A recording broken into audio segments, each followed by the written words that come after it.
Jelas-jelas seorang tuan muda boros, namun terikat pernikahan dengan putri kerajaan saat ini. Saat putri menerima surat nikah itu, dia bersumpah untuk merobek surat nikah itu dan menolak untuk menikah. Saat semua orang mengira sang putri pasti akan menang, aku diam-diam menyelinap ke kediaman putri dan meminta bantuan untuk mengikatnya. Berita ini langsung membuat semua orang terkejut, bahkan ayahku yang memiliki hubungan erat dengan kaisar mulai menghunus pedangnya. Hal ini membuatku yang baru saja tiba di rumah langsung terpaku di tempat. Hatiku bertanya-tanya, bukankah aku hanya bertemu calon istriku setahun sebelumnya? Mengapa semua orang begitu terkejut? Namun, beberapa jam sebelumnya aku masih mengantar makanan. Tetapi karena kecelakaan mobil, aku melakukan perjalanan waktu ke dunia ini. Begitu aku bangun, aku menemukan tangan dan kakiku terikat di keempat sisi tempat tidur. Seorang gadis cantik sedang memegang gunting dan membandingkannya di antara kedua kakiku. Wajahku langsung pucat. Adik, kamu salah orang. Aku benar-benar bukan Suan yang kamu kenal. Jangan bertindak gegabah. Singkirkan guntingnya dulu. Ini bukan main-main. Siapa sangka gunting di tangan gadis itu terangkat, dengan aura akan menusuk adik kecilku. Kenapa? Di mana keberanian Tuan Muda Su tadi? Sekarang kamu bahkan tidak berani mengakui siapa dirimu? Aku merasakan hawa dingin menjalar di selangkanganku. Xiaolan, jangan berlebihan. Apakah kamu mencoba membunuh suamimu? Jika kamu memotongnya, kebahagiaan seumur hidupmu akan hilang. Aku menatap gadis di depanku dengan mata penuh penghinaan. Seketika, ingatan membanjiri benakku. Wanita ini adalah Putri Gaoyang dari dinasti Dakian sebelumnya.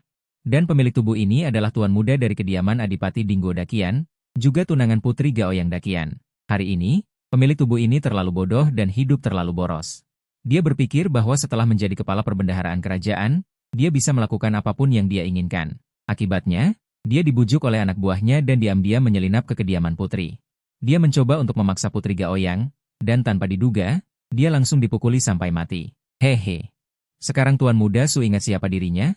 Xiaolan mencibir. Jangan khawatir. Setelah mengebirimu, aku tetap akan menikahimu. Adapun kebahagiaan seumur hidupku. Apakah kamu tidak tahu bahwa aku bisa memelihara gigolo? Sialan, dia sudah ingin menghijaukanku sebelum menikah. Apakah kamu menganggapku pengecut? Baiklah, kamu sangat kejam. Kemudian, aku menggertakkan gigi dan berkata, bukankah kamu hanya ingin membatalkan pertunangan? Aku setuju. Aku akan kembali dan memberitahu ayahku sekarang, dan memintanya untuk berbicara dengan yang mulia. Apakah ini sudah cukup? Jika kamu tidak yakin, aku akan menulis surat perjanjian. Sepertinya dia cukup pintar saat nyawanya terancam. Tuan Muda Su cukup pintar. Mendengar ini, dia mengambil surat perjanjian di atas meja dan berkata dengan acuh tak acuh, aku sudah menyiapkannya untuk Tuan Muda. Kirimkan padaku. Aku berpura-pura memarahi, wanita bodoh. Kamu mengikat tanganku. Bagaimana aku bisa menandatanganinya jika kamu tidak melepaskannya? Mendengar ini, dia mencibir. Mengangkat tangan dan memotong tali di tangan kananku, lalu aku langsung berbalik dan langsung menekanmu di bawahku. Tangan kiri membungkam mulutnya, mencegahnya berteriak minta tolong, sementara tangan kanan mencubit pergelangan tangannya dengan keras, menepuknya 2 kali di tempat tidur. Wu Enfei, jika saja aku tidak dibesarkan di bawah bendera merah, kau seharusnya memanggilku kakek sekarang. Aku menggunakan tubuhku untuk menahan Xiaolan. Tangan kanan mengambil tali yang terpotong untuk mengikat tangan dan kakinya, lalu memasukkan sepotong spray ke dalam mulut Xiaolan.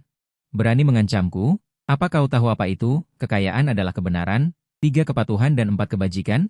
Mendengar ini, ekspresi Xiaolan langsung membeku.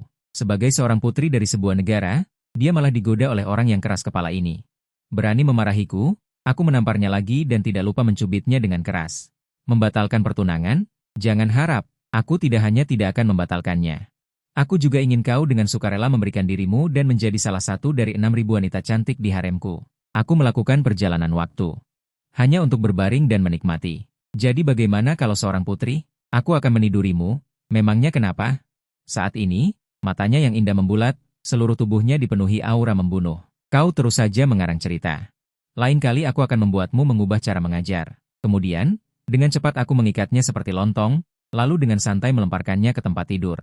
Mengangkat tanganku dan langsung pergi dengan angkuh. Xiaolan berbaring telentang di tempat tidur dan terengah-engah dengan marah, bajingan tak tahu malu. Beraninya dia memperlakukannya seperti itu? Aku menutup pintu kamar putri dan segera berjinjit-jinjit ke halaman belakang. Memanjat tembok dan keluar dari kediaman putri. Begitu aku melompat turun ke jalan, sekelompok teman-teman tidak berguna yang menghasut pemilik tubuh sebelumnya untuk menyusup ke kediaman putri. Teman-teman bodoh datang dan mengepungku. Suan, bagaimana? Berhasilkah? Cepat. Katakan hasilnya. Kami hampir mati karena penasaran. Cepat ceritakan, bagaimana rasanya? Itu adalah Putri Gaoyang, yang dikenal sebagai wanita tercantik di dinasti Tang kita. Mendengar ini, aku mengangkat kepala dan dada, menepuk dadaku dan berkata, aku sendiri yang turun tangan. Bukankah itu hal yang mudah? Putri kita sekarang tidak bisa turun dari tempat tidur. Aku pergi, benarkah? Semua orang langsung terkejut. Itu adalah kekasih impian banyak pria di ibu kota, dan orang ini benar-benar merusaknya? Pasti palsu. Bagaimana kau bisa percaya kata-katanya? Putri itu suci dan murni. Bagaimana mungkin dia menyukainya? Sebuah suara mencibir datang. Orang yang berbicara adalah seorang remaja berusia 17 atau 18 tahun dengan wajah pucat. Setelah menggabungkan ingatan, aku tahu orang ini adalah Zhao Gao, tuan muda dari kediaman Adipati Angwo. Ayahnya adalah Perdana Menteri saat ini, kepala pejabat sipil. Orang ini tidak belajar apapun kecuali sifat buruk ayahnya yang penuh tipu daya, sangat murni. Itu juga istriku, Kaisar sendiri yang menjodohkan kami, apa urusannya denganmu? Aku berjalan ke Zhao Gao dan tanpa peringatan meninju matanya, langsung menjatuhkan Zhao Gao ke tanah. Zhao Gao menutupi matanya dan baru saja akan marah, tetapi tidak sempat menghindar, tinju dan tendanganku terus berdatangan. Aku memukulmu, sialan, kaulah yang memimpin untuk membodohiku, kan? Jika bukan karena istriku, Putri Gaoyang, yang menyelamatkanku, aku hampir dipukuli sampai mati dengan tongkat. Sekelompok anak nakal di belakangku juga menonton pertunjukan sambil tertawa. Tidak ada yang mau maju untuk menghentikan. Siapa yang tahu suara marah? Terdengar dari kereta di samping, lancang. Sui Xiao Gongye. Kau adalah kerabat kerajaan, beraninya kau berkelahi di jalan. Apa jadinya ini? Aku mendongak dan melihat seorang pria paruh-baya yang tampak agak mesum menatap dengan marah. Orang ini adalah sensor Zhang Anxi. Ingatan langsung muncul di benakku, mengetahui bahwa orang tua ini dikenal sebagai mulut besi di dinasti Daqian sebelumnya. Untuk memamerkan mulutnya, dia menyemprot kemana-mana. Bahkan Kaisar pun pernah disemprot. Sebelumnya, tubuh asliku dipukuli beberapa kali. Semua karena orang tua ini, jadi melihatnya, aku tidak tahu apakah itu karena pengaruh tubuh asliku. Aku hampir langsung berteriak, dasar tua bangka, kau mau ikut campur lagi? Zhang Anxi mendengar kata-kata itu dan wajahnya langsung muram. Melaporkan masalah adalah tugas pejabat ini. Karena pejabat ini bertemu, bagaimana mungkin dia tidak peduli? Sui Xiao Gongye. Kau adalah kerabat kerajaan, berkelahi di jalan dan mengumpulkan orang, menempatkan hukum Daqian di mana? Kau menerobos masuk ke kediaman putri sebelum menikah, yang menurut hukum adalah kejahatan yang pantas dihukum mati, tetapi kau menjadikannya sebagai kemuliaan dan membicarakannya dengan lancar. Menempatkan keagungan keluarga kerajaan di mana, dan menempatkan yang mulia di mana, pejabat ini menghentikanmu. Kau malah memarahi pejabat ini di jalan, dan menempatkan hukum Daqian di mana? Atas semua hal ini, pejabat ini dapat menuduhmu melakukan dosa tidak berbakti, tidak berhukum, dan tidak bertuhan. Setelah semua ini, kelompok anak nakal di belakangku semua menciut ketakutan, tetapi aku menyipitkan mata. Oh, dasar orang tua bangka, kau mengancam siapa? Kemudian aku mengangkat satu jari dan menggelengkannya sedikit, berkata, saudara-saudara. Jangan dengarkan omong kosong orang tua ini, dia berkolusi dengan Zhao Gao. Tujuannya adalah untuk menjebakku dengan serangkaian rencana. Jika aku mati di kediaman putri, orang tua bangka itu tidak perlu muncul. Tapi jika aku keluar dari kediaman putri, dia bisa menangkapku karena menyusup ke kediaman putri, lalu mencerca di pengadilan. Kalian semua akan menjadi kaki tanganku, dan kita semua akan dihukum. Kecuali dia, aku menunjuk Zhao Gao. Dia bersandar pada pejabat sipil. Karena melaporkan kita, tidak bersekongkol dengan kita, dia tidak hanya tidak bersalah, tetapi juga berjasa. Mungkin Kaisar akan senang dan memberinya hadiah. Mendengar perkataanku, wajah keras kepala di belakangku langsung berubah. Sial. Kenapa aku merasa Suan masuk akal? Masuk akal apanya? Menurutku, kebenarannya memang begitu. Keluarga Zhang Anxi berada di kota barat, dia datang ke kota timur dan bertemu kita. Apakah itu normal? Itu tidak normal. Aku bilang kenapa Zhao Gao harus menarik kita untuk menonton pertunjukan di sini? Jelas dia punya niat buruk. Melihat semua orang keras kepala sadar, wajah Zhao Gao dan Zhang Anxi menjadi pucat. Zhang Anxi langsung membentak dengan dingin, anak kecil bodoh, aku adalah sensor saat ini. Apa yang aku laporkan dan katakan adalah apa yang aku lihat dengan mata kepala sendiri. Bagaimana aku bisa bersekongkol dengan orang lain? Namun, aku langsung melompat dan menendang Zhang Anxi hingga jatuh ke tanah, lalu berteriak, pukuli dia. Selama tidak membunuh, aku akan bertanggung jawab atas semua akibatnya. Mendengar itu, orang-orang keras kepala di belakangku langsung bergegas maju dan meninju serta menendang Zhang Anxi. Lan Enge, kalian Lan Enge. Dalam sekejap, wajah Zhang Anxi babak belur dan berteriak kesakitan. Melihat situasi ini, Zhao Gao, yang terbaring di samping, awalnya ingin menyelinap pergi, tetapi aku langsung menariknya kembali. Menyambutnya adalah sekelompok orang keras kepala yang bergiliran memukulinya. Siapa yang berkelahi di sini? Pada saat ini, sebuah teriakan marah datang. Aku mendongak dan melihat sekelompok orang memimpin puluhan tentara datang dari jauh. Sial! Patroli kota datang. Patroli kota terutama bertanggung jawab atas keamanan kota, meskipun ditangkap dengan identitas sebelumnya. Tidak ada masalah besar, tetapi masalahnya adalah harus ditahan selama 10 hari setengah bulan, baru diizinkan keluarga menjemputnya. Aku baru saja melakukan perjalanan waktu dan belum menikmati dengan baik, 10 hari setengah bulan tanpa wanita cantik dan anggur yang enak, itu benar-benar mimpi buruk. Saudara-saudara, patroli kota datang, cepat lari. Setelah berteriak keras, aku langsung menghilang tanpa jejak, hanya menyisakan tubuh penuh luka. Xiao Gao dan Zhang Anxi babak belur tergeletak di tanah merintih. Bukankah itu Tuan Muda Zhao dan Tuan Zhang? Siapa yang begitu berani memukuli pejabat istana di jalanan? Kapten yang memimpin pasukan terkejut. Aliansi membantu mereka berdiri. Zhang Anxi langsung berteriak, selain Suan dan teman-teman berandalnya. Siapa lagi yang mungkin melakukannya? Pergi. Segera tangkap mereka kembali. Aku akan melaporkan mereka ke istana. Baik, baik, baik. Tuan Zhang dan Tuan Muda Zhao, istirahatlah di sana. Kami akan segera menangkap mereka kembali. Kemudian, dia memerintahkan anak buahnya untuk membawa Zhang Anxi dan Xiao Gao turun. Namun, setelah keduanya menghilang dari pandangan, dia meludah dengan keras ke tanah. Pikirkanlah sebelum bertindak, orang-orang itu adalah biang kerok. Menangkap mereka kembali hanya akan membawa masalah. Lagi pula, mereka adalah anak buah kita dari pihak militer. Kita tidak bisa membiarkan mereka diintimidasi seperti itu. Kemudian, setelah berlari melewati 2 jalan lagi, aku menghentikan sebuah kereta kuda dan bergegas kembali ke kediaman Adipati Ding. Begitu turun dari kereta, aku melihat seorang wanita mengenakan gaun biru muda. Dengan sosok tinggi berdiri di depan gerbang, tersenyum padaku. Dia adalah pelayan pribadi pemilik tubuh sebelumnya, King Yi. Meskipun dia sama cerobohnya dengan pemilik tubuh sebelumnya, otaknya sangat cerdas, jauh lebih pintar dari pemilik tubuh sebelumnya. Kemudian, aku perlahan menaiki tangga dan mencubit pantat gadis itu. Aku tidak melihatmu selama sehari. King Yi, apakah kamu merindukan tuanmu? Namun, King Yi sudah terbiasa dengan tangan jahil pemilik tubuh sebelumnya. Dia tersenyum manis dan berkata, tentu saja. Bukankah aku di sini untuk menyambut tuan muda? Baguslah kalau kamu tahu diri. Tuanku tidak menyayangimu dengan sia-sia. Aku melirik ke dalam kediaman dan berbisik. King Yi, ayahku belum pulang, kan? Tuan ada di rumah. Tuan sedang mengasah pisaunya sekarang. Aku langsung terkejut. Mengasah pisau? Sial. Mungkinkah ayah angkat ini sudah tahu tentang masalah di kediaman putri dan berencana untuk menghukumku demi keadilan?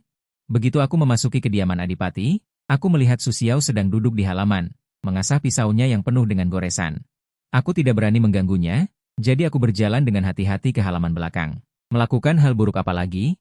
Kemudian, tanpa mengangkat kepalanya, dia terus berkata dengan dingin, sebaiknya kamu mengaku semuanya dengan jujur, agar kamu tidak terlalu menderita. Mendengar itu, tubuhku menegang. Aliansi menggosok matanya yang mengantuk. Tidak ada. Aku sangat patuh belakangan ini. Su Xiao melirikku dengan dingin. Aku segera mengubah perkataanku. Sebenarnya tidak ada apa-apa. Aku hanya memukuli Zhao Gao. Zhao Gao, putra Zhao Xi, anak kecil itu sama seperti ayahnya. Tidak jantan tidak betina, apakah perlu diberi pelajaran? Asalkan tidak sampai mati. Zhao Xi tidak akan berani bagaimanapun. Mendengar itu, aku langsung mengacungkan jempol. Ayah sangat keren. Berhenti menjilat. Katakan, apalagi yang sudah kau lakukan? Kemudian dia melirikku. Aku tahu bagaimana karaktermu, dasar anak nakal. Aku dengan canggung menggaruk hidungku. Bukankah tadi kau bilang memukuli Zhao Gao? Itu karena anak itu bekerja sama dengan Zhang Anxi untuk menjebakku. Aku yang tidak bisa menahan amarah, membawa saudara-saudara memukuli Zhang Anxi juga. Mendengar itu, dia mengambil pisau dan berdiri dengan tiba-tiba. Zhang Tiezui, dia tidak bisa dibandingkan dengan Zhao Gao. Orang ini bisa memutarbalikkan yang bengkok menjadi lurus. Anjing gila paling setia di bawah Zhao Xi. Siapa yang mau dia? Dasar anak nakal, kau juga memukulinya? Bukankah ini sama saja menusuk sarang lebah? Melihat penampilannya yang sangat kecewa, aku mundur 2 langkah dengan wajah waspada. Ayah, tenang saja. Kami tidak membunuhnya, paling banter hanya membuatnya setengah cacat saja. Setengah cacat? Lebih baik kau membunuhnya saja. Jika orang ini menempel pada keluarga kita, tidak akan ada hari yang tenang. Tunggu, tadi kau bilang Zhao Gao dan Zhang Anxi bersekongkol untuk merencanakan sesuatu terhadapmu? Su Xiao tiba-tiba bereaksi, menatapku dengan wajah penuh waspada. Instingnya mengatakan bahwa anak ini telah membuat masalah besar lagi. Aku menggaruk-garuk kepala, lalu melanjutkan. Kita sepakat dulu, ini bukan salahku. Mereka yang membujukku untuk pergi ke kediaman putri. Dan lebih dulu bertindak dengan putri. Siapa sangka, Belum selesai aku berbicara, Su Xiao langsung terkejut. Seketika, terpaku di tempat. Dasar anak nakal, cepat atau lambat Putri Gaoyang akan menjadi milikmu. Kenapa kau terburu-buru? Cih, dasar bajingan. Kemudian dia menatapku yang berdiri tidak jauh dengan wajah tak berdaya. Kau berhasil? Tentu saja tidak berhasil. Di bawah pengaruh tradisi baik ayah, bagaimana mungkin aku melakukan hal seperti itu? Siapa sangka, baru saja dia bernapas lega, dia mendengarku dengan sombong berkata, paling banter hanya mengikat sang putri. Dan sedikit menerbangkannya saja. Mendengar itu, dia terhuyung, hampir tidak bisa bernapas. Mengangkat pisau penuh celah itu dan berlari ke arahku. Melihat penampilannya yang malu karena marah. Aku berbalik dan melarikan diri, sambil berlari mencoba menenangkan emosinya. Siapa sangka dia berteriak. Anggap saja aku sebagai putramu, jangan panggil aku ayah. Kamu sekarang adalah ayahku. Betapa hebatnya Tuan Muda Su, menggantung kepala 9 klan keluarga Su diikat pinggangnya untuk bermain-main. Untuk sesaat, seluruh kediaman Adipati menjadi kacau balau, menemani bagian belakang kotak. Aku diikat erat oleh Su Xiao dan dilempar ke kereta kuda. Sakitnya membuatku meringis.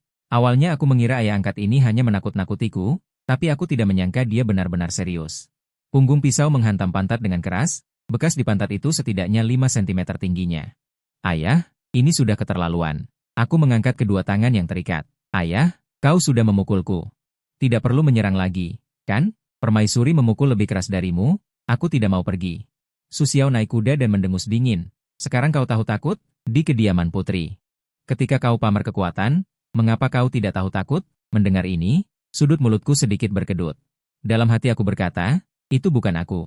Lagi pula, aku laki-laki, bagaimana mungkin seorang laki-laki bisa diancam oleh seorang wanita? Bahkan jika aku membunuhnya di tempat, itu juga pembelaan diri yang sah. Zhang Anxi mungkin sudah memasuki istana sekarang. Namun saat ini, di aula utama, para menteri masih berdebat. Kaisar Yuan Kang di kursi naga tampak lelah dan menggosok pelipisnya. Delegasi Dongyu akan segera tiba di Kyoto.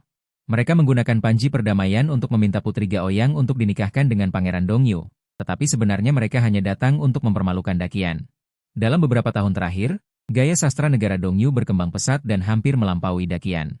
Jika kita dikalahkan kali ini, dunia sastra Dakian mungkin akan terpuruk karena ini, dan merek emas tanah suci sastra mungkin harus diserahkan kepada orang lain. Sayangnya, setelah berdebat sepanjang pagi tentang bagaimana menghadapi delegasi yang datang dengan agresif, tidak ada hasil yang dicapai. Pada saat ini, seseorang dengan hidung memar dan wajah bengkak tiba-tiba menerobos masuk ke depan aula utama. Dia mengabaikan halangan para kasim dan penjaga, berlari ke aula dan berlutut di tanah dengan bunyi gedebuk, Yang Mulia. Anda harus membela saya. Aula yang bising langsung menjadi sunyi. Kaisar Yuan Kang tanpa sadar duduk tegak. Setelah melihat dengan cermat orang-orang di aula dan mengenali siapa orang yang berlutut di aula, sudut mulutnya tanpa sadar terangkat. Bukankah ini Zhang Aiking? Mengapa Anda menjadi seperti ini? Orang tua ini selalu ingin menghukumnya. Yang Mulia, itu Tuan Muda Su dari kediaman Adipati Dingguo yang memukul saya. Zhang Anxi membenturkan kepalanya 2 kali dan melanjutkan. Yang Mulia, saya menuduh Suan tidak memiliki raja dan ayah. Hukum penghancur dunia, menghina keluarga kerajaan, 3 dosa besar, senapati negara penasihat. Dosa Adipati Dingguo Su Xiao karena kurang disiplin. Semoga Yang Mulia bertindak. Setelah kata-kata ini diucapkan, seluruh aula langsung menjadi sunyi. Senyum di wajah Kaisar Yuan Kang juga perlahan menghilang. Benarkah? Kalau begitu, Menteri Kesayangan, ceritakan, bagaimana Suan tidak memiliki raja dan ayah, hukum penghancur dunia, menghina keluarga kerajaan? Zhang Anxi, pujangga Pavilion Wenyuan, kembalilah kepada Yang Mulia. Sejak zaman dahulu, dalam pernikahan, perintah orang tua dan perkataan Mak Comblang, Suan dan putri belum menikah. Tetapi dia berani menerobos masuk ke kediaman putri tanpa izin, mengabaikan dekret Yang Mulia, ini dosa pertama.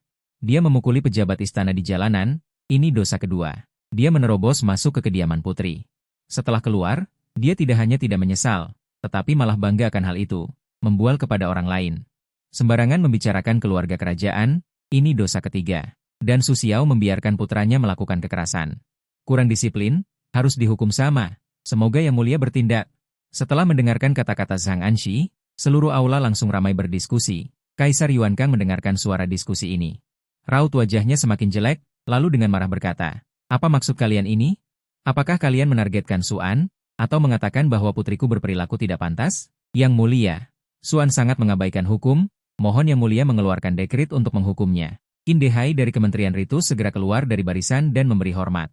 Sekarang rombongan utusan Dongyu akan segera tiba di ibu kota. Jika masalah ini tidak diselidiki, Saya khawatir rombongan utusan Dongyu akan meniru hukum dakian kita yang tidak ketat. Saya khawatir akan merusak martabat negara. Kemudian beberapa pejabat juga berdiri untuk mendukung Qin Dehai. Melihat adegan ini, Zhang Anxi yang berlutut di tanah mencibir. Meskipun dipukuli oleh Suan, tetapi hasilnya masih mencapai efek yang diinginkannya. Hanya Kaisar Yuan Kang yang tidak berbicara, raut wajahnya muram hingga bisa meneteskan air. Dia sangat tahu betapa takutnya para pejabat sipil ini. Pada Su Xiao, selama mereka diberi sedikit kesempatan, mereka akan berusaha sekuat tenaga untuk merebut sepotong daging dari tubuh Su Xiao. Tepat ketika semua orang berdiskusi, sebuah suara yang agak dingin tiba-tiba terdengar. Kaisar Yuan Kang segera mendongak dan melihat Su Xiao menggandeng Shen Wansan memasuki aula. Sementara Suan yang diikat dengan erat mengikuti di belakang sambil melompat-lompat. Dia melihat pemandangan itu dan sudut mulutnya sedikit berkedut. Baiklah, kalian semua lebih pandai bermain. Aku tidak melakukan apapun hari ini. Semua tergantung pada akting kalian. Yuan Kang berwajah muram melihat tahta naga. Hati juga sedikit khawatir. Dalam ingatan tubuh sebelumnya, Yuan Kang adalah penguasa dengan ambisi besar. Dia bertindak dengan bersih dan tegas. Aku takut orang ini benar-benar akan menggigitku, Yang Mulia. Chen Jiang, orang yang menjijikan ini, telah dibawa. Para menteri yang terhormat, bunuh atau cincang dia, dengarkan dengan seksama. Suan melemparkan tali dan berlutut memberi hormat. Aku sedang linglung ketika mendengar kata-kata ini, hampir melompat. Ayah, jangan menjerumuskan putramu saat ini. Sekelompok menteri langsung tercengang di tempat. Su Popi yang baik, kamu benar-benar Popi. Bukankah kamu ini curang?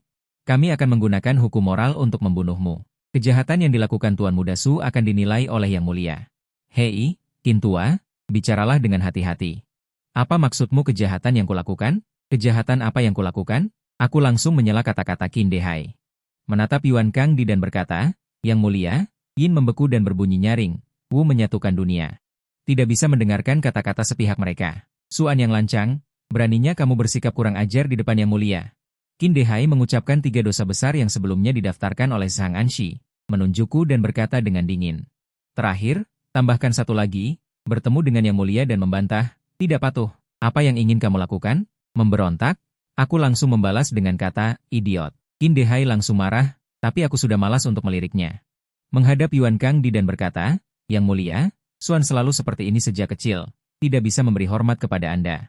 Tetapi dosa-dosa yang mereka katakan ini, Suan tidak berani mengakui satupun. Yuan Kang mendengar ini dan membanting meja. Bagaimana? Mungkinkah mereka memfitnahmu? Tidak memfitnah. Tetapi aku tidak berpikir itu adalah kejahatan. Aku memutar tubuhku dan berkata, Yang Mulia, sebelum memasuki istana, aku telah dipukuli oleh ayahku. Lihat, pantatku bengkak tinggi. Benar saja, Qin Dehai mendengar kata-kataku dan berkata dengan dingin, apakah Tuan Muda berpikir bahwa setelah menerima hukuman keluarga, dapat menghindari sanksi hukum negara? Aku malas memperhatikan Qin Dehai, menatap Yuan Kang dan melanjutkan. Yang Mulia, ayahku sering berkata kepadaku, sebagai seorang jenderal militer, hanya perlu tahu bagaimana setia kepada raja dan melayani negara. Menjadi jenderal yang baik sudah cukup, tidak perlu terlalu banyak intrik. Jadi Zhao Gao dan Zhang Anxi berkolusi untuk menjebakku. Aku langsung menyuruh orang untuk memukuli mereka. Ini bahkan sudah berlalu. Anak-anak jenderal militer kami begitu jujur dan adil. Kalau tidak, cari saja orang untuk kembali ke masa lalu dan mendapatkan kembali reputasimu. Masalah kecil. Jadi, mereka bilang kota kecil ini tanpa raja, tanpa hukum. Detik adalah hukum. Kota kecil tidak mengakuinya. Adapun pelecehan keluarga kerajaan di kota kecil, itu omong kosong. Aku hanya memanjat tembok dan melihat calon istriku. Membual kepada orang lain bahwa istriku cantik, kenapa tidak termaafkan? Tampak seperti samsak tinju saja. Kaisar Yuan Kang menyipitkan matanya sedikit, senyum kembali muncul di wajahnya. Harus kukatakan, kata-kataku sangat menyentuh hatinya.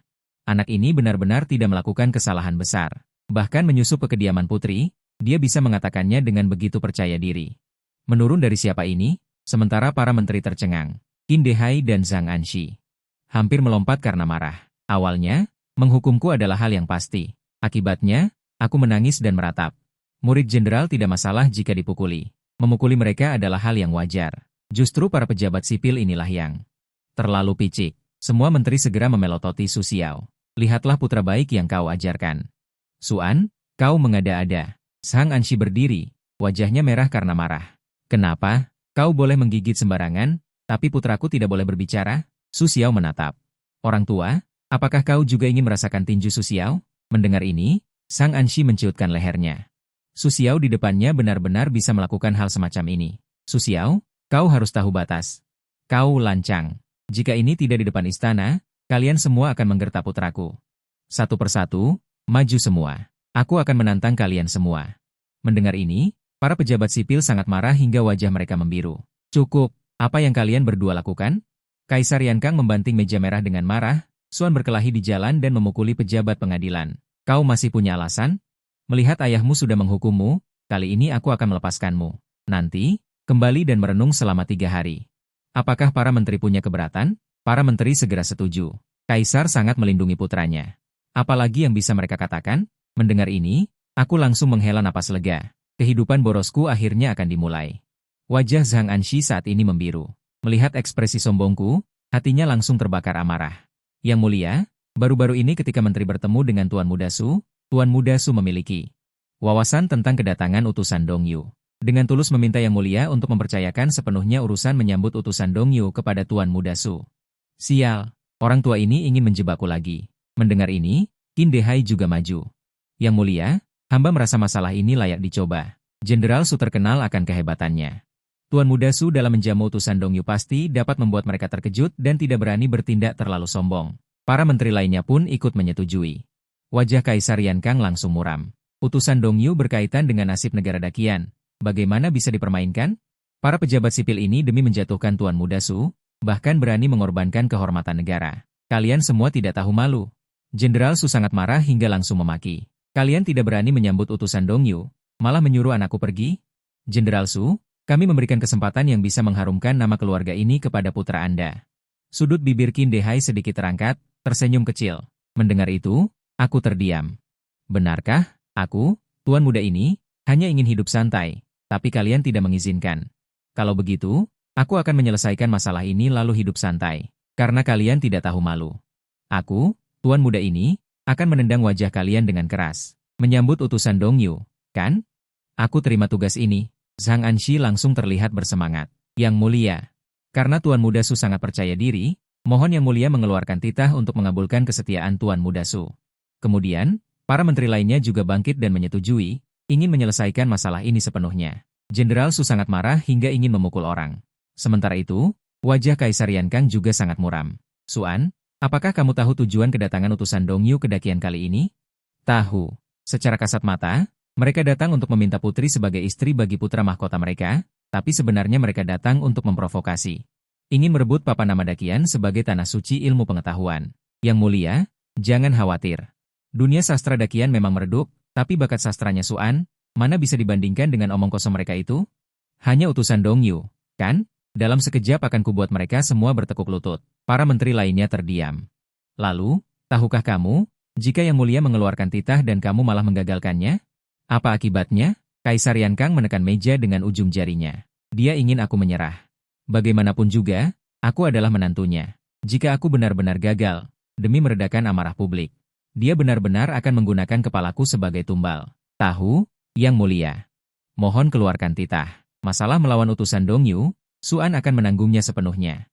Jika aku kalah, aku akan menyerahkan kepalaku sebagai gantinya. Kemudian, aku menatap Zhang Anxi dan Qin Dehai. Tapi jika aku menang, kalian semua harus berlutut dan memanggilku kakek. Kami salah, Pak. Kaisar Yuankang menampar meja. Mukanya membiru karena marah. Sungguh bagus. Duta besar negara diperlakukan seperti permainan anak-anak di telinga mereka. Ya kan? Dia kemudian menunjuk ke arah kerumunan dan berkata dengan dingin. Karena kalian ingin bermain, maka aku akan menambahkan satu aturan lagi. Siapapun yang kalah, akan menekan 9 generasinya. Umumkan dekret, menunjuk Xuan sebagai duta besar penerimaan Dongyu. Semua pejabat Kementerian Ritus harus mematuhi perintahnya. Mundur dari sidang. Setelah mengatakan itu, Kaisar Yuankang pergi dengan marah. Pada saat ini, Su Xiao juga sangat marah hingga ingin memukul orang. Jenderal Su, selamat, selamat. Sepertinya kali ini Anda pasti akan terkenal dalam pertempuran. Siapa sangka Zhang Anxi justru memberi selamat kepada Su Xiao. Cemoohan di wajahnya tidak bisa disembunyikan. Jika bukan karena sedikit menjaga harga diri, dia pasti sudah tertawa terbahak-bahak 3 kali. Qin Dehai dan para pejabat sipil lainnya juga terus-menerus tersenyum dan memberi selamat kepada Su Xiao, tetapi senyum mereka penuh dengan lelucon. Su Xiao melihat wajah-wajah ini dan hampir tidak bisa menahan diri untuk tidak meninju mereka, tetapi pada akhirnya dia tetap menahannya. Baiklah, kalau begitu saya, Su Xiao, akan menerima kata-kata baik dari Anda semua. Ketika putraku menang nanti, Anda semua akan memanggil putraku kakek, Yang berarti Anda harus memanggilku kakek buyut Su Xiao. Haha, hanya memikirkannya saja sudah mendebarkan. Senyum Zhang Anxi dan Qin Dehai dan yang lainnya langsung membeku. Sungguh ayah dan anak yang sombong. Tunggu saja, akan ada saatnya kalian ayah dan anak ingin hidup tetapi tidak bisa. Ingin mati tetapi tidak bisa. Setelah Kaisar Yuan Kang meninggalkan Balai Zizeng, dia langsung pergi ke Paviliun Shulan milik Permaisuri. Para pelayan dan Kasim di Paviliun Shulan segera berlutut untuk memberi hormat. Dia kemudian melambaikan tangannya dan berteriak dengan dingin. Kalian semuanya, sekelompok pelayan dan Kasim ketakutan dan segera meninggalkan ruangan. Ada apa? Siapa yang membuatmu marah? Selain Zhang Anxi dan kelompok Qin Dehai ini, siapa lagi? Aku pikir setelah mengirim Zhao Si ke BID, mereka akan lebih jujur. Sekarang malah lebih buruk. Bahkan urusan besar yang menyangkut martabat nasional pun telah menjadi cara bagi mereka untuk menekan jenderal militer. Sungguh tidak masuk akal. Tampaknya darah 3 tahun lalu belum membuat mereka sadar. Wajah Permaisuri juga menjadi serius ketika mendengar ini. Dia tahu hati Kaisar. Tidak banyak hal yang benar-benar bisa membuatnya marah. Terakhir kali dia begitu marah adalah saat perang besar 3 tahun lalu. Pasokan logistik dijual secara pribadi, menyebabkan Su Xiao dikalahkan di Ouzhou, dan hampir semua pejabat yang bertanggung jawab atas prefektur ibu kota terbunuh. Apakah ini karena masalah misi Dongyu? Dia bangkit sedikit dan membantu Kaisar Yuan Kang duduk, secara pribadi menuangkan secangkir teh untuknya. Misi utusan Dongyu berkaitan dengan urusan negara. Jika kita kalah dalam taruhan besar melawan Dongyu, para pangeran dari seluruh negeri pasti akan berbondong-bondong ke Dongyu.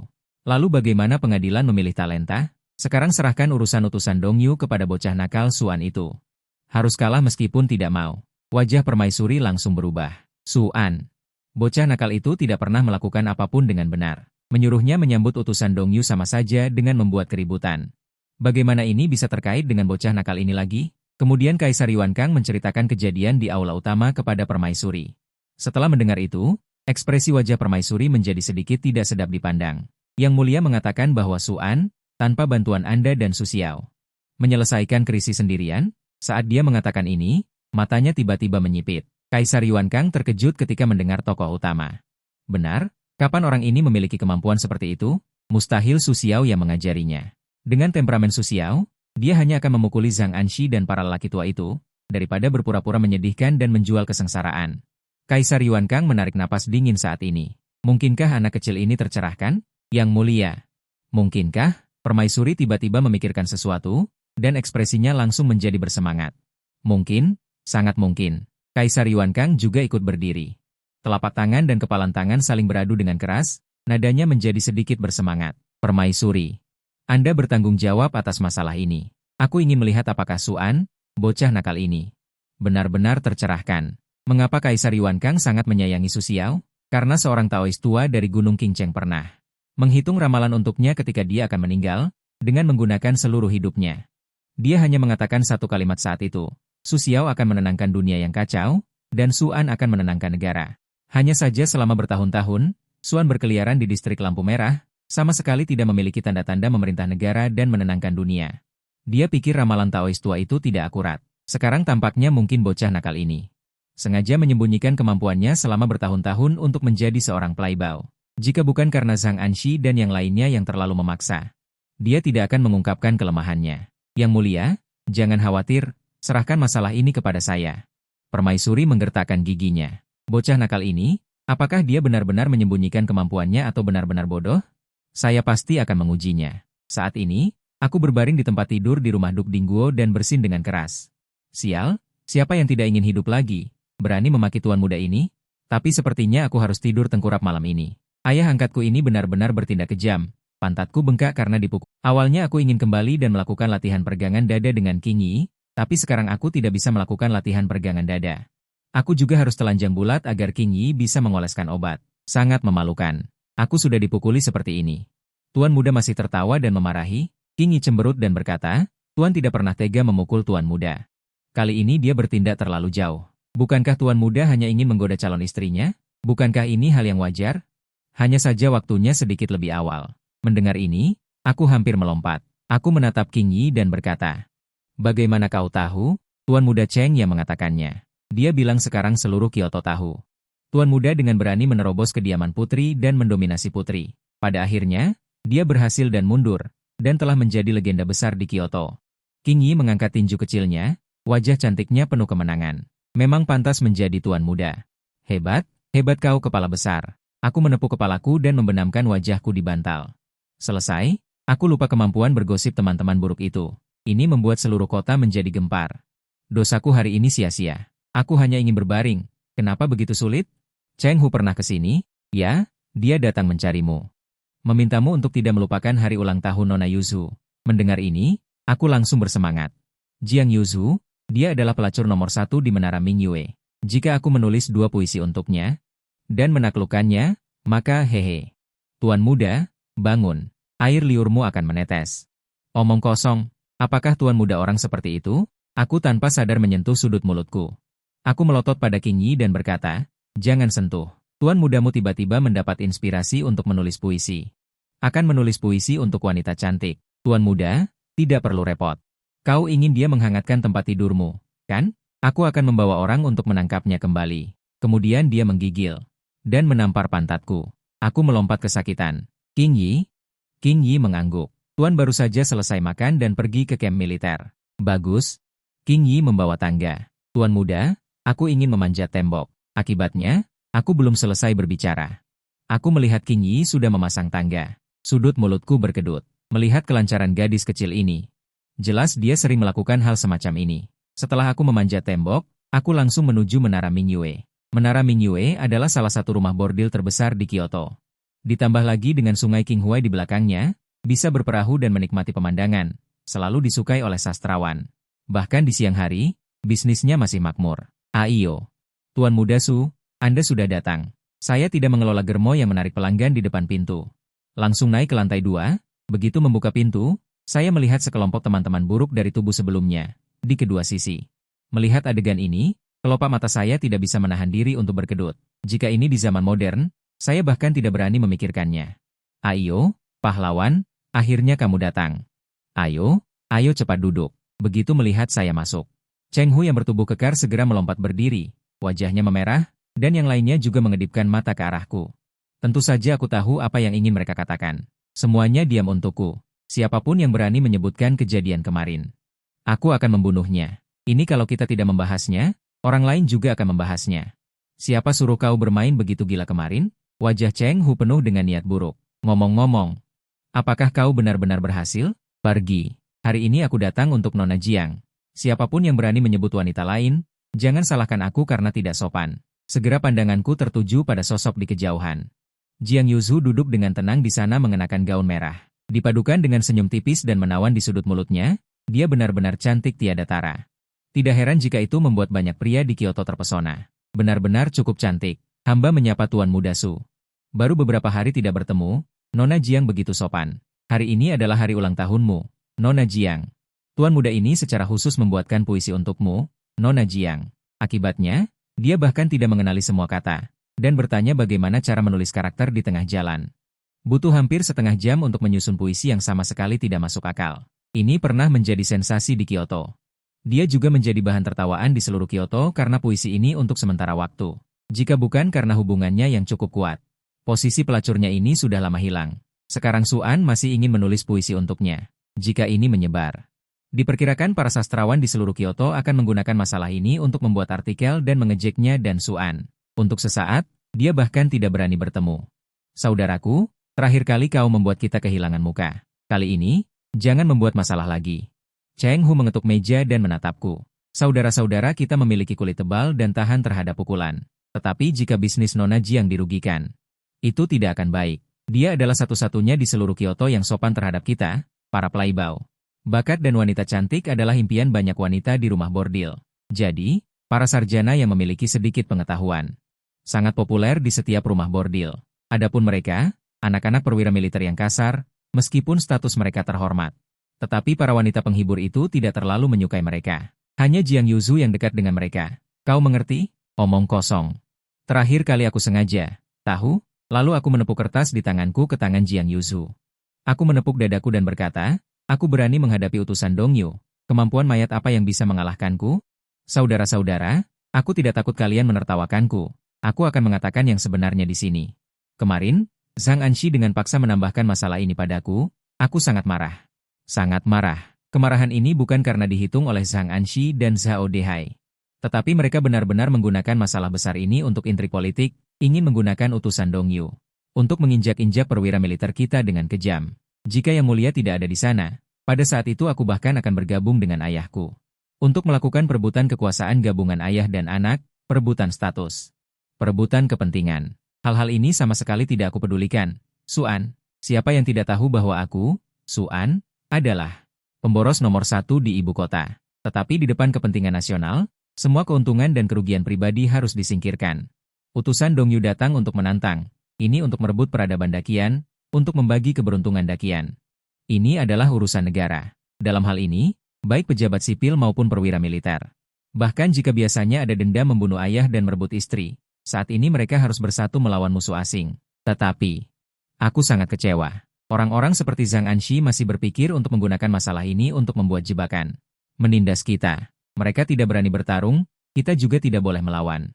Mungkinkah kita harus membiarkan Yang Mulia turun tangan secara pribadi dan membiarkan Dongyu menertawakan dakian kita karena tidak ada seorang pun? Dengan amarahku, seluruh ruangan yang bising langsung terdiam.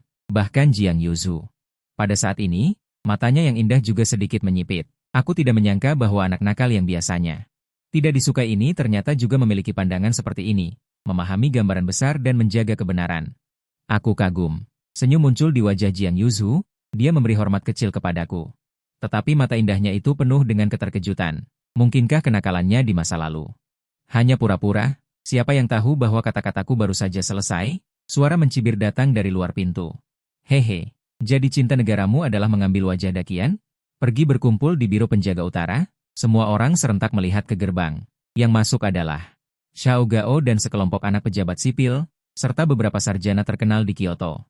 Mereka baru saja berada di sebelah. Setelah mendengar kata-kata heroiku, mereka semua sangat marah. Langsung menyerbu di bawah pimpinan Xiao Gao. Xiao Gao, apa maksudmu? Cheng Hu menatap dengan ganas dan marah. Apakah maksudku belum jelas? Aku berkata Suan. Mempermainkan wajah Dakian. Meskipun wajah Xiao Gao memar, dia saat ini cukup anggun. Membuka kipas lipat dan menatapku. Kata-katanya terdengar saleh, tetapi kau tidak becus dalam sastra maupun bela diri. Apakah kau juga berhak di sini menunjuk-nunjuk? Melihat ekspresinya yang menjengkelkan, aku menggelengkan kepala. Xiao Zhao, terima kasih telah menemaniku berakting selama bertahun-tahun. Sejujurnya, aku adalah reinkarnasi bintang Wenku. Aku sudah mahir dalam sastra dan bela diri. Strategi sastra dan bela diri, bakat sastra yang luar biasa, artikel yang indah. Seluruh ruangan tiba-tiba menjadi sunyi, lalu terdengar serangkaian tawa keras. Penuh dengan ejekan. Sekelompok anak jenderal merasa malu mendengar tawa ini. Suan, dasar kau. Kau membual juga harus memilih tempat, oke? Reinkarnasi bintang Wenku pada seorang anak jenderal, ini terdengar sangat tidak masuk akal. Aku meletakkan kaki di bangku dan melirik Xiao Gao, lalu berkata, kenapa? Apakah kata-kataku lucu? Apakah tidak lucu? Kau membual tanpa membuat konsep dulu. Seluruh Kyoto selama bertahun-tahun ini. Siapa yang tidak tahu Suan seperti apa dirimu? Masih reinkarnasi bintang Wenku. Apa kau pikir bintang Wenku buta? Xiao Gao segera menutup kipas lipat di tangannya dan menunjuk ke seorang pemuda berjubah sarjana di sampingnya. Tahu siapa dia? Namanya Wei Zizhen. Sekarang dia adalah talenta nomor satu yang diakui di seluruh Kyoto. Bakat sastra yang luar biasa adalah sinonimnya. Berani sombong di depannya. Suan, menurutmu selain status dan kedudukan, apakah kau punya hak ini? Aku melirik Wei Zizhen dengan acuh tak acuh, dengan senyum jahat di sudut bibirku. Wei Zizhen ini disebut talenta nomor satu di Kyoto. Bakatnya luar biasa. Bahkan 10 pelacur tercantik di Kyoto sangat memujinya. Tapi hanya dengan ini, kau ingin mengalahkan akumulasi 5.000 tahun peradaban Tiongkokku? Bermimpilah kau. Kemudian aku menggelengkan kepala. Bakatnya memang ada, tapi sayang, dia menjadi antek orang kaya dan berkuasa. Wajah Wei Zizhen tiba-tiba menjadi suram ketika mendengar ini. Kata-kataku ini telah menginjak luka hatinya. Tapi dia dengan cepat menjadi tenang. Tuan muda sebenar-benar pandai bicara, bahkan tidak bisa melindungi diri sendiri, tapi mulutnya masih cerewet. Seharusnya jika kau bersedia memohon padaku, aku bersedia menulis 1 atau 2 puisi untukmu agar kau tidak mempermalukan diri di depan utusan Dongyu. Tak disangka, kau begitu tidak tahu berterima kasih. Xiao Gao mengangguk dan tersenyum. Jika Suan tahu berterima kasih, dia bukan Suan. Tapi kata-kata ini masuk akal. Suan, selama kau meminta maaf dan mengakui kesalahanmu pada Wei Zizhen, dan merendahkan dirimu untuk memohon padanya, aku bisa menjadi penengah, memintanya untuk menulis 2 puisi untukmu, agar kau bisa sedikit pamer di depan utusan Dongyu. Jangan kalah terlalu buruk. Jika kau kalah, kalian di seluruh Kyoto Akan dicemooh oleh ribuan orang dan dikutuk oleh puluhan ribu orang. Membayangkan adegan itu, tuan muda ini sangat bersemangat. Sekelompok anak perwira militer langsung marah. Ibu, mereka menyerahkan negara kepada para perwira militer. Sekarang malah berbuat baik seolah-olah tidak mendengarkan mereka adalah pengkhianatan besar. Bagaimana mereka bisa tahan? Enyah, bahkan jika kita kalah, bahkan jika kita dicemooh oleh ribuan orang dan dikutuk oleh puluhan ribu orang, kami hanya akan mati dengan berdiri. Cheng Hu menghalangi jalanku dan berkata, apalagi? Siapa bilang Suan tidak bisa menulis puisi? Saudaraku baru saja menulis puisi untuk Nona Jiang. Untuk merayakan ulang tahunnya. Meskipun tidak percaya, tapi sekarang dia hanya bisa berharap pada Suan si brengsek ini. Benarkah dia sangat berbakat seperti yang dia katakan? Wajah cantik Jiang Yuhu langsung membeku. Benar-benar takut akan apa yang akan terjadi. Dia masih memikirkan cara untuk menyelesaikan situasi di depannya, tapi tak disangka Cheng Hu langsung membakar api ke tubuhnya. Puisi yang ditulis Suan. Puisi bagus apa yang bisa dia tulis? Apakah Tuan Muda Su akan mulai membuat karya besar? Zhao Gao memasang wajah mengejek. Aku tahu kemarin Tuan Muda Su menulis sebuah puisi berjudul, Pujian untuk Cabang Pohon, di depan gerbang publik. Puisi itu berbunyi. Ya ampun, cabang pohonnya besar sekali. Entah puisi apa yang akan ditulis hari ini untuk Nona Jiang. Seperti apa puisi untuk wanita cantik seperti itu? Nona Jiang. Bisakah kau membacakannya untuk kami? Mendengar ini, wajah Cheng Hu dan sekelompok anak perwira militer berkedut. Kali ini benar-benar memalukan. Jiang Yuhu juga berpikir begitu, tanpa sadar meremas kertas di tangannya. Ingin meremukannya menjadi berkeping-keping. Jelas-jelas tuan muda pemboros, tapi memiliki perjanjian pernikahan dengan putri kekaisaran. Dan sang putri, saat menerima surat nikah, langsung berteriak ingin merobek perjanjian nikah dan bersumpah tidak akan menikah. Tepat ketika semua orang mengira sang putri pasti akan berhasil. Aku diam-diam menyelinap ke kamar putri dan mengikatnya erat-erat. Saat ini aku berhadapan dengan sekelompok anak-anak manja. Setelah pidato Kang Tai Jiang sebelumnya, mereka sudah sangat percaya diri, tetapi tiba-tiba sekelompok orang muncul. Mengganggu kesenangan kami, bersikeras ingin melihat puisi ucapan selamat untuk Jiang Yuju dari seorang jenius sepertiku. Jiang Yuju tanpa sadar meremas kertas di tangannya, berharap Jiang Qinian hancur berkeping-keping, tetapi aku dengan acuh tak acuh. Melirik orang yang memimpin, diam-diam mencibir, Jiang si cantik. Orang menyuruhmu membaca, ya sudah baca saja. Kenapa tidak percaya pada tuan muda ini? Sudah kubilang ini dibuat khusus untukmu. Kemudian senyum perlahan muncul di wajahnya yang cantik. Sekarang dia sudah menerima nasibnya. Paling-paling, dia akan diejek oleh para. Bagi si sastrawan, hinaan itu tidak seberapa dibandingkan menjalin hubungan baik dengan para pewaris muda yang manja itu. Kemudian dia perlahan membuka kertas di tangannya, tatapan semua orang langsung tertuju padanya dengan aneh. Melihatnya baru saja melirik kertas itu, seluruh wajahnya berubah dan terpaku di tempat. Melihat pemandangan ini, Zhao Gao dan Wei Zizheng serta sekelompok sarjana lainnya langsung tertawa mengejek. Haha. Sepertinya keindahan yang ditulis Tuan Muda Su terlalu mempesona, bahkan Nona Yuju pun terkejut. Zhao Gao memutar kipas lipat di tangannya dan dengan ringan mengetuk telapak tangannya. Mengejek, betapa hebatnya Tuan Muda Su kita. Apa yang ditulis pasti sama tidak masuk akalnya dengan karakternya. Wei Zizheng juga memasang wajah mencibir. Dia tidak percaya seorang pemuda boros seperti itu bisa melakukan hal baik. Nona Jiang, mohon bacakan, agar kita semua bisa menghargai mahakarya Tuan Muda Su.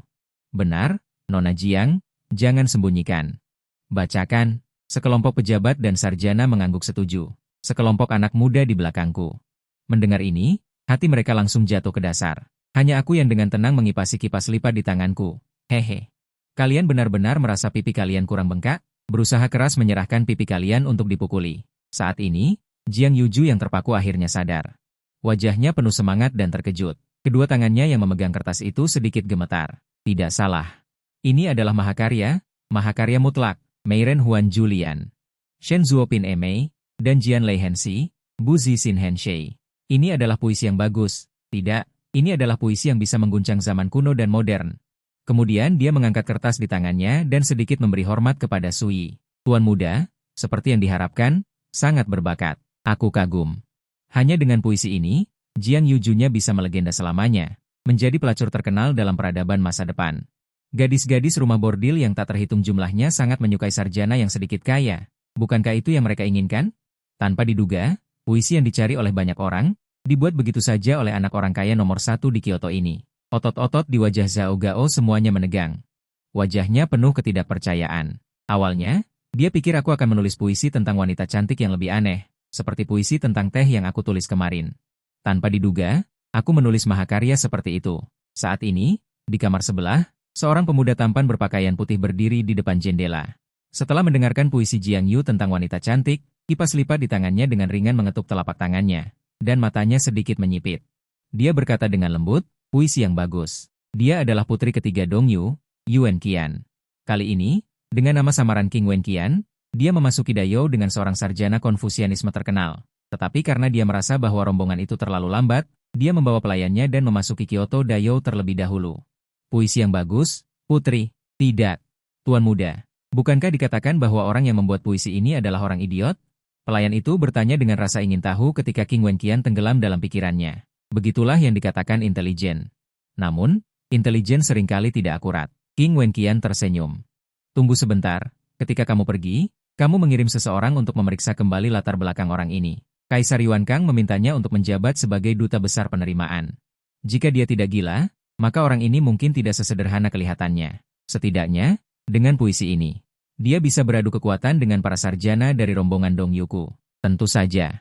Premisnya adalah bahwa puisi ini benar-benar berasal dari tangannya. Pelayan, Wen Jing, mengangguk dengan ekspresi serius. Di sisi lain, Cheng Hu dan sekelompok anak-anak jenderal lainnya tidak tahu baik buruknya puisi. Namun, dari raut wajah Zhao Gao dan Wei Zizeng dan yang lainnya, terlihat bahwa ini pasti puisi yang bagus. Haha. Apa kalian lihat? Inilah puisi yang ditulis oleh saudaraku. Aku tanya, apa kalian yakin? Cheng Hu langsung melompat. Dengan tangan di pinggang, dia dengan angkuh menantang kelompok Zhao Gao. Siapa yang bilang bahwa puisi yang ditulis saudaraku adalah puisi tukang daging? Berdiri. Menghadapi kekuatan Cheng Hu, Wei Zizeng mundur 2 langkah. Wajahnya pucat. Ini tidak mungkin. Awalnya, dia ingin menggunakan kesempatan ini untuk menginjakku dengan keras, tetapi tanpa diduga aku menamparnya dengan keras. Kuncinya adalah sebagai sarjana nomor 1 di Kyoto. Puisi yang sempurna seperti ini seharusnya berasal dari tangannya, bukan dari tangan keluarga kaya. Apakah dia pantas mendapatkan puisi yang begitu sempurna? Ini bukan yang kamu tulis. Kamu curang. Wei Zizeng tiba-tiba memikirkan sesuatu, menunjuk ke arahku dan berteriak keras. Kau pasti curang. Ayahmu menangkap setengah dari guru-guru di Kyoto tadi malam. Pasti mereka yang membantumu menulisnya. Pasti dengar ini, Zhao Gao juga tiba-tiba terkejut. Biasanya bahkan tidak bisa mengenali semua karakter.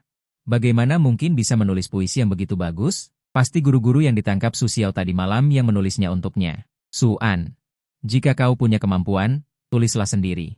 Memamerkan puisi orang lain, dasar anak jenderal yang tidak tahu malu. Aku menatap Zhao Gao, menunjuk kepalaku. Idiot, apa isi kepalamu semuanya tahu? Gunakan otakmu untuk berpikir, apa yang kau katakan itu. Seberapa besar kemungkinan kebenarannya? Guru-guru itu membantu tuan muda menulis, jika mereka benar-benar memiliki kemampuan itu. Mereka hanya akan menjadi guru. Tentu saja, apalagi mereka. Bahkan ayahmu, Zhao Xi, yang disebut pemimpin sastra terhebat, sampai sekarang, adakah satupun puisinya yang bisa dibandingkan denganku? Puisi yang kuberikan kepada Nona Jiang hari ini. Dunia sastra sudah lama merosot. Keluarga dengan puisi yang layak selama 100 tahun terakhir. Hanya ada beberapa. Jika tidak, bagaimana mungkin Dong Yu yang baru bangkit berani menyerang? Zhao Gao mencibir perkataanku. Senyum di sudut mulutnya juga penuh penghinaan. Tetapi kekuatan satu orang secara alami sulit untuk diatasi. Tetapi dengan menggabungkan kekuatan puluhan orang, memperbaiki dan mengubah, bukankah seharusnya bisa menghasilkan puisi yang bagus? Su An, ingin membuktikan bahwa puisi ini kau yang menulis? Sangat sederhana. Kemudian dia berbalik dan menunjuk ke kota King Huai di luar jendela. Selama kau bisa membuat puisi tentang kota King Huai saat ini, kami akan percaya padamu. Zhao Gao, kalian terlalu percaya diri. Ingin aku, Su An, membuktikan kepada kalian? Apakah kalian pantas? Aku menunjuk ke pintu dan berkata dengan dingin. Karena tidak ada gunanya berbicara. Maka keluarlah sendiri. Sungguh konyol. Zhao Gao dan Wei Zi melihat sikapku ini. Semakin merasa bahwa tebakan tadi benar. Hahaha, Su An. Kami benar, kan? Bahkan menulis puisi pun harus meminta orang lain. Benar-benar anak jenderal yang selain biadab dan tidak tahu malu. Benar-benar tidak berguna. Cheng Hu sudah marah sejak lama. Sekarang setelah mendengar ini, dia langsung meledak. Dengan menggulung lengan bajunya, Zhao Gao, siapa yang kau bilang biadab dan tidak tahu malu? Aku melihat kalian banci gatal ingin dipukul. Tidak bisa membantah dan terus mengeluarkan alasan yang tidak masuk akal. Maka kami akan memberitahu kalian. Senjata terbaik untuk melawan alasan yang tidak masuk akal adalah tinju. Setelah mengatakan itu, Cheng Hu langsung memukul wajah Zhao Gao. Membuat Zhao Gao jatuh dengan keras ke tanah. Kalian berani memukul orang. Aku memang memukul kalian. Selusin lebih putra jenderal langsung menyerbu keluar dan bergulat dengan sekelompok putra pejabat sipil. Seluruh ruangan langsung menjadi berantakan. Pintu, jendela, meja, dan kursi hampir hancur berkeping-keping. Aku hanya menatap pemandangan di depanku ini. Apakah karakter orang zaman dahulu seberingas ini? Aku kembali dari perjalanan waktu baru 2 hari dan setiap hari berkelahi. Tidak bisakah sedikit lebih harmonis? Bahkan Jiang Yuzu sedikit tidak menyangka. Tepat saat ingin keluar menghentikan, aku malah menarik tangannya terlebih dahulu.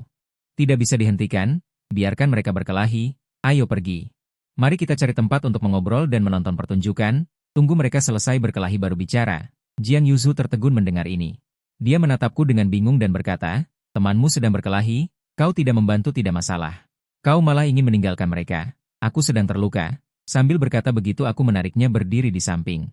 Lao Cheng, pukul mereka dengan keras untukku, tapi jangan sampai cacat. Kelompok sensor itu masih sedikit merepotkan.